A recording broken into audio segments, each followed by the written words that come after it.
नमस्कार दोस्तों, इस वीडियो में हम बीए थर्ड सेमेस्टर राजनीति शास्त्र के प्रथम प्रश्न पत्र के थर्ड यूनिट के विभिन्न बहुविकल्पीय प्रश्नों का अवलोकन करेंगे।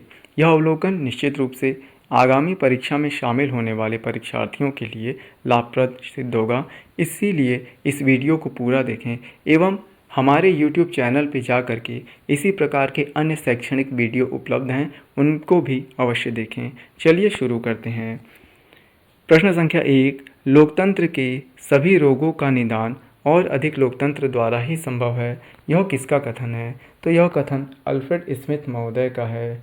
प्रश्न संख्या 2, भारत में स्थानीय स्वशासन का जनक किसे माना जाता है? तो यह लॉर्ड रिपन को माना जाता है। यह काफ़ी इम्पॉर्टेंट क्वेश्चन है। प्रश्न संख्या 3, किस भारत शासन अधिनियम द्वारा स्थानीय स्वशासन का स्पष्ट प्रावधान किया गया? तो यह 1919 के अधिनियम, जिसको मॉन्टेक्यू चेम्सफोर्ड सुधार भी कहा जाता है, के द्वारा किया गया था। प्रश्न संख्या 4, किसका मानना है कि स्थानीय स्वशासन प्रजातंत्र का सर्वश्रेष्ठ विद्यालय है? तो यह लॉर्ड ब्राइस का मानना है। प्रश्न संख्या 5, किसने भारतीय पंचायती राज व्यवस्था को पश्चिमी सहयोगी लोकतंत्र से भी अधिक आधुनिक कहा है? तो यह जयप्रकाश नारायण जी के द्वारा कहा गया है। प्रश्न संख्या 6, राजनीति के निर्देशक तत्वों के अंतर्गत कौन सा अनुच्छेद पंचायती राज से संबंधित है? तो पंचायती राज से संबंधित जो अनुच्छेद है वो आर्टिकल 14 है। ये आप निश्चित रूप से याद रखिएगा, काफ़ी ये महत्वपूर्ण है। प्रश्न संख्या 7, भारत में सामुदायिक विकास कार्यक्रम कब प्रारंभ किया गया था? तो यह 2 अक्टूबर गांधी जी की जयंती के अवसर पर 1952 को आरंभ किया गया था। प्रश्न संख्या 8, बलवंत राय मेहता समिति की स्थापना किस वर्ष हुई थी? तो यह 1957 में हुई थी। प्रश्न संख्या 9, बलवंत राय मेहता समिति का संबंध किस विषय से है? तो बलवंत राय मेहता समिति पंचायती राज व्यवस्था से संबंधित है। प्रश्न संख्या 10, बलवंत राय मेहता समिति ने अपनी रिपोर्ट कब प्रस्तुत की? तो यह 24 नवंबर 1957 को प्रस्तुत की गई थी। प्रश्न संख्या 11, बलवंत राय मेहता समिति द्वारा पंचायती राज के कितने स्तरों की सिफारिश की गई? तो इन्होंने 3 स्तरीय पंचायती राज व्यवस्था की सिफारिश की थी। प्रश्न संख्या 12, भारत में सर्वप्रथम नगर निगम की स्थापना कहाँ की गई थी? तो भारत में सर्वप्रथम नगर निगम की स्थापना मद्रास में की गई थी। प्रश्न संख्या 13, स्वतंत्र भारत के किस राज्य में सर्वप्रथम पंचायती राज व्यवस्था लागू की गई थी?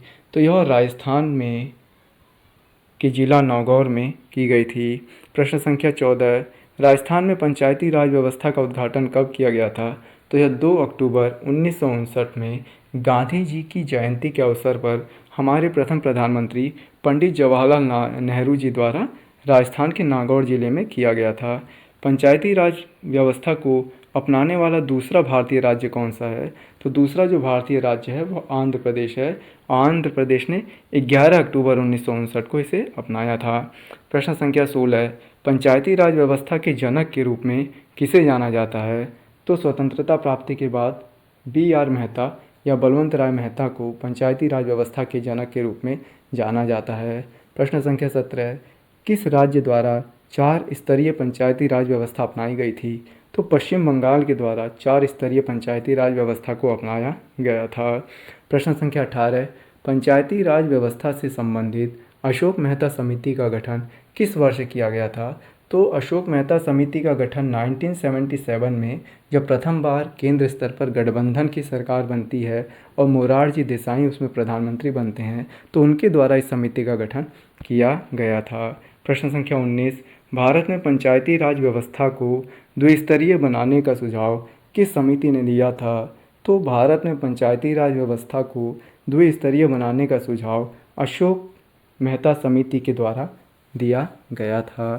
प्रश्न संख्या 20, अशोक मेहता समिति ने मंडल पंचायत में कितनी जनसंख्या वाले गाँवों के समूह की बात की थी? तो उन्होंने 15 से 20 हज़ार गाँवों के समूह की बात की थी।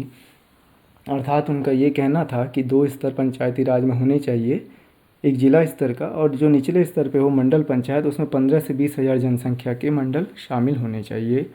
प्रश्न संख्या 21, किस समिति द्वारा पंचायती राज चुनावों में राजनीतिक दलों की अधिकाधिक भागीदारी का समर्थन किया गया, तो यह अशोक मेहता समिति के द्वारा किया गया। अर्थात पंचायती राज चुनाव में भी राजनीतिक दलों को भागीदारी देने की बात यहाँ पर की गई।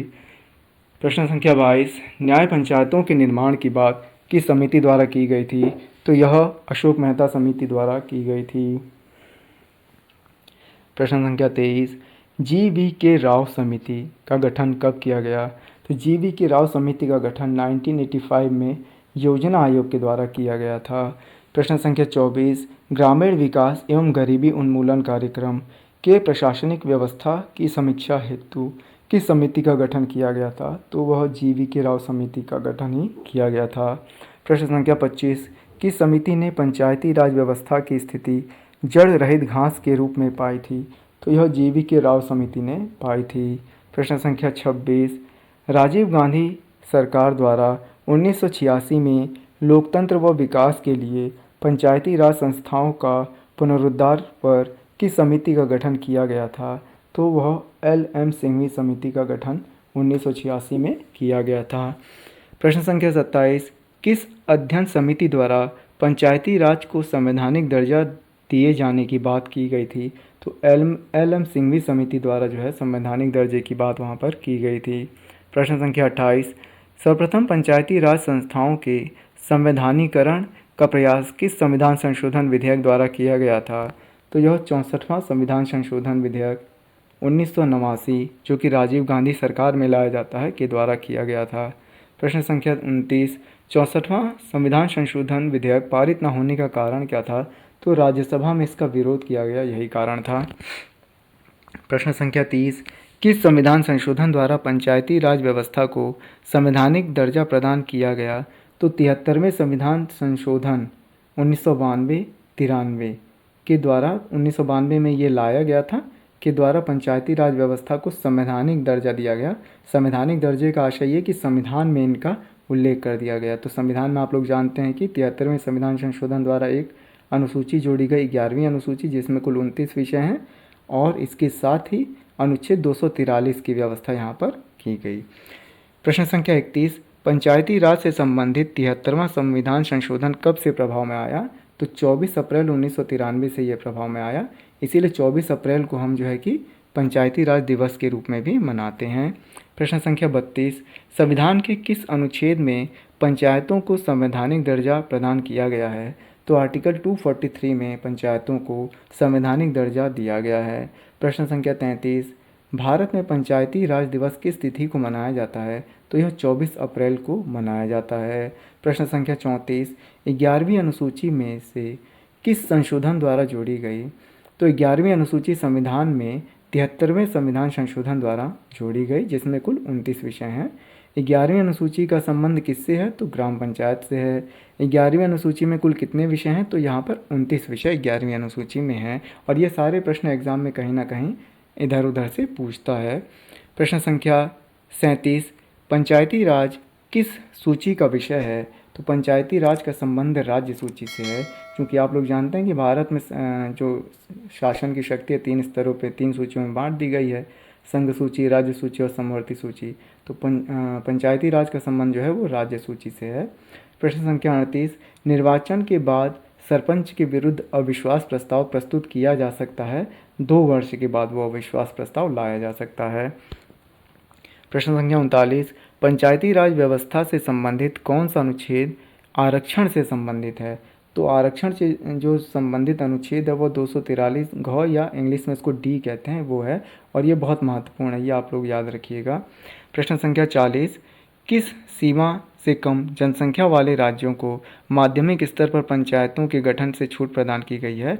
तो 20 लाख से कम जनसंख्या वाले राज्यों पर मध्य स्तरीय पंचायती राज की बाध्यता को नहीं रखा गया है। प्रश्न संख्या 41, पंचायती राज व्यवस्था में महिलाओं के लिए कितने प्रतिशत आरक्षण की व्यवस्था की गई है? तो ये मोस्ट इम्पॉर्टेंट क्वेश्चन है। 33.3% या तो ऑप्शन में रहेगा या 1/3% रहेगा। तो ये आप लोग को ध्यान में रखना है कि महिलाओं के लिए इतने आरक्षण की व्यवस्था पंचायती राज व्यवस्था में की गई है। और आर्टिकल कौन सा है? तो आर्टिकल 243 डी यहाँ पर है, ठीक है। प्रश्न संख्या 42, पंचायती राज संस्थाओं के निर्वाचन की जिम्मेदारी किसकी होती है? तो पंचायती राज संस्थाओं के निर्वाचन की जिम्मेदारी राज्य निर्वाचन आयोग की होती है। और जिसका कि प्रावधान किस में है? तो राज्य निर्वाचन आयोग का प्रावधान अनुच्छेद 243 के या टॉ में है। जो वो केंद्रीय स्तर का निर्वाचन आयोग है, जिसका उल्लेख आर्टिकल 324 में है, वो पंचायती राज संस्थाओं के चुनाव नहीं करवाता। ये आप लोग ध्यान रखिएगा। इनके लिए अलग से राज्य निर्वाचन आयोग होता है। प्रश्न संख्या 44, पंचायतों का उल्लेख किस भाग में है? तो पंचायतों का उल्लेख भाग 9 में है, और भाग 9 को में आपके वो नगर पंचायत का उल्लेख है।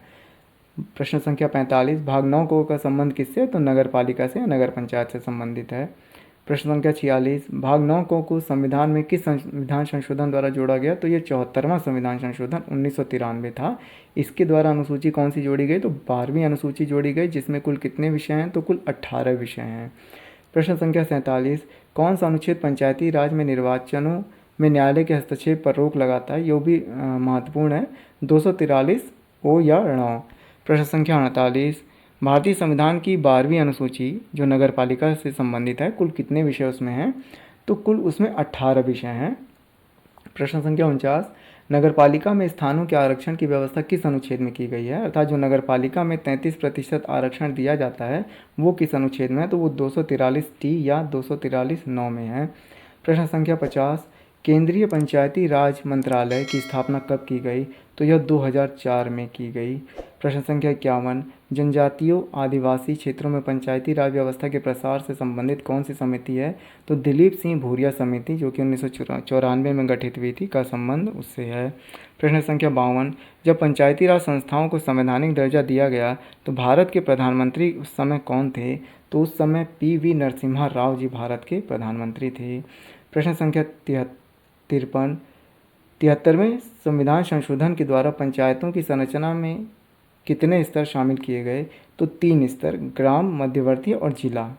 प्रश्न संख्या 54, एक राज्य में मध्यवर्ती स्तर की व्यवस्था नहीं की जाएगी यदि वहाँ की जनसंख्या 20 लाख से कम होगी। ये आप लोग ध्यान रखिएगा।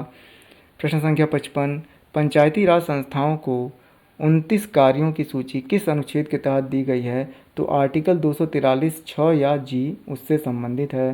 प्रश्न संख्या 56, कौन पंचायतों की संरचना के बाबत उपबंध करने को अधिकृत है? तो यह राज्य विधानमंडल कर सकता है। क्यों? क्योंकि पंचायतों की जो व्यवस्था है वो राज्य सूची का विषय है। प्रश्न संख्या 57, यदि किन्हीं कारणों से पंचायत भंग होती है तो किस अवधि के अंदर निर्वाचन होनी चाहिए?